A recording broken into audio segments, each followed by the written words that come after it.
السلام عليكم ورحمة الله وبركاته. سلامك waxaan ka codsanayaa inay soo caawiyaan Cabdi Baashana xareeda la yiraahdaa shil ayaan galay meesha ku xir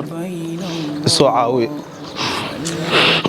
dadkan muslimka ah oo isugu yimid meeshan hadda aynu taaganahay wuxuu u soo qumay ninka maxbuuska oo inuu hor fadhiya oo 12 bilood korkeena ku xiraa waan wax dambiya asagu galina qadar ay ku dhacday oo asagoo baabuur wata baabuur kale ku dhacay laba nin ku dhimatay saddex qof ku dhaawacantay ehelkiisii dadkii xaqan la ay aadeen waxantiya waa ka soo waayeen loomana diidine waxay haystaan la ya'lamuha illa Allah maanta culamaa diinkii iyo ganacsatadii iyo bulshada inta la eg oo labeentii reer Puntland waxay iskugu yimaadeen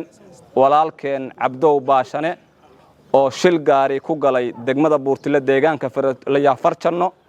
ninkaas oo muddo hal sana u xirnaa dadkii ku dhintay oo ah 2 qof iyo 3 dhaawac waxaan ka codsanaynaa bulshada Soomaaliyeed dhamaanteed bulshada reer Puntland bulshada reer Puntland ninka walaalkeena oo muddada halka sana saldhigga Puntland ku xiran oo bulshada Soomaaliyeed maanta codsiga u soo jeesaday inay saldhigga Puntland ka furaan inaynu xaq lagu leeyahay ka bixino xaqaas qayb kamida dadkii laha way cafiyeen qaybna waxay codsadeen in la siiyo intay codsadeen baa rabnaa inaan bixino oo aynu iskugu tagno oo qof kasta uu maalkiisa ka soo gooyo oo ula baxa Ilaahay subhanahu wa ta'ala dartiis maalinta uu u baahan yahay oo Ilaahay carshigiisa la taagan yahay oo meesha qorraxda ayo kala hadda aan taaganahay kala taagan yahay qof kasto waxaad harsan lahayd inaad walaalka ula baxdid bal rabaa waxa dareemi ka dhan qof muddo hal sana xabsi ku xiran oo qof bila aadan u imaanayn oo dadka reer Puntland oo qofkii u soo gala oo la ninkaas xiran biilkiisa kaliya ay bixinayeen iyo ciidanka booliiska oo runtii aad ugu mahad celinno waxaan ummadda islaamka ka codsanaynaa in ninka la soo caawiyo in xuquuqda laga bixiyo qof kasta oo na dhageysta inuu qof kale u gudbiyo waxaan codsanaynaa degmada Puntland ahaan anaga deegaan ahaan waxaan go'aansanay oo culimadii iyo waxgaradkii iyo cuqaashii iyo qaybaha kala duwan oo ummadda ka koobanta la isla qaatay in Cabdow Baashane loo istaago xuquuqdii hartay intii dadkii lahaa ay cafiyeen maana inta kalena la baadi goobo oo sanadeen bardam inta uu sii xirnaan dadaal badan laga sameeyo la harjado dhaqaalihii la baxsho isagana la xoreeyo marka sidaa daraadeed go'aanka waxaan codsanaynaa qof kastoo bini aadama oo islaama oo Soomaaliya oo reer Puntland oo Puntland inuu arintaas qaato kii maqlaana qof kale sii gaarsiiyo qof walbaana waxa haysata wax ka bixisid